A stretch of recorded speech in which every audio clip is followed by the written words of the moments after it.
बहुत समय पहले की बात है। एक छोटे से गांव में एक बहादुर लड़का रहता था जिसका नाम अर्जुन था। अर्जुन का सपना था कि वह एक दिन जंगल में जाकर खोए हुए खजाने को खोजेगा।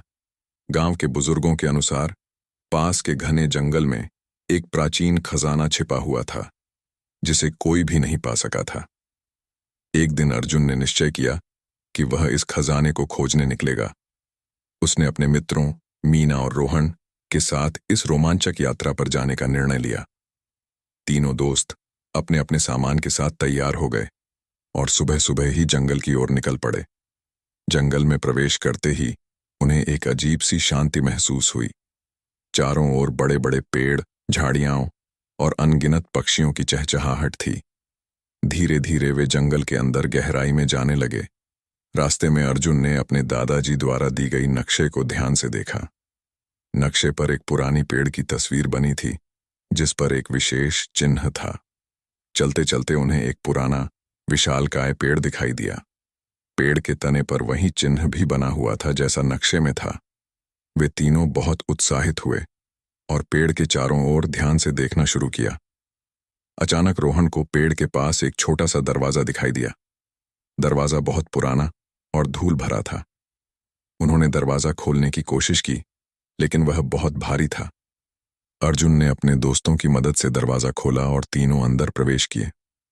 अंदर एक लंबी सुरंग थी जो बहुत अंधेरी थी। उन्होंने अपने टॉर्च जलाए और आगे बढ़ने लगे।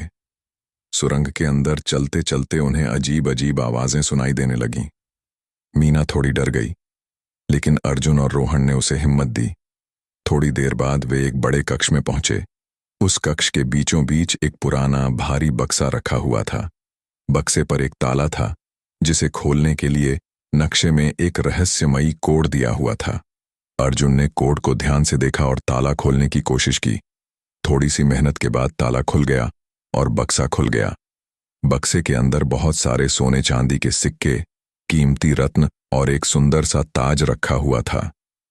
तीनों दोस्त बहुत खुश हुए लेकिन तभी उन्हें एक और दरवाजा दिखाई दिया।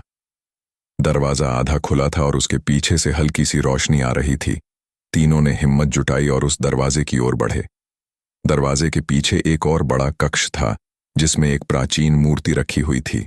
मूर्ति के हाथ में एक शिलालेख था जिस पर लिखा था, यह खजाना उन बहादुरों का है जो अपनी बुद्धिमानी और साहस से इसे ढूंढ पाते हैं। अर्जुन, मीना और रोहन ने समझ लिया कि यह खजाना सिर्फ दौलत नहीं बल्कि उनकी हिम्मत और दोस्ती का प्रतीक भी है। उन्होंने खजाने को अपने गांव ले जाने का निश्चय किया ताकि सभी गांववासी इसका लाभ उठा सकें। गांव में पहुंचकर उन्होंने सभी को अपनी रोमांचक यात्रा की कहानी सुनाई और खजाना गांव के बुजुर्गों को सौंप दिया। गांववासी बहुत खुश हुए और अर्जुन, मीना और रोहन की बहादुरी की सराहना की। इस तरह अर्जुन और उसके दोस्तों ने न केवल खजाना पाया बल्कि सभी के दिलों में अपनी जगह बना ली। उनकी यह रोमांचक यात्रा हमेशा के लिए यादगार बन गई।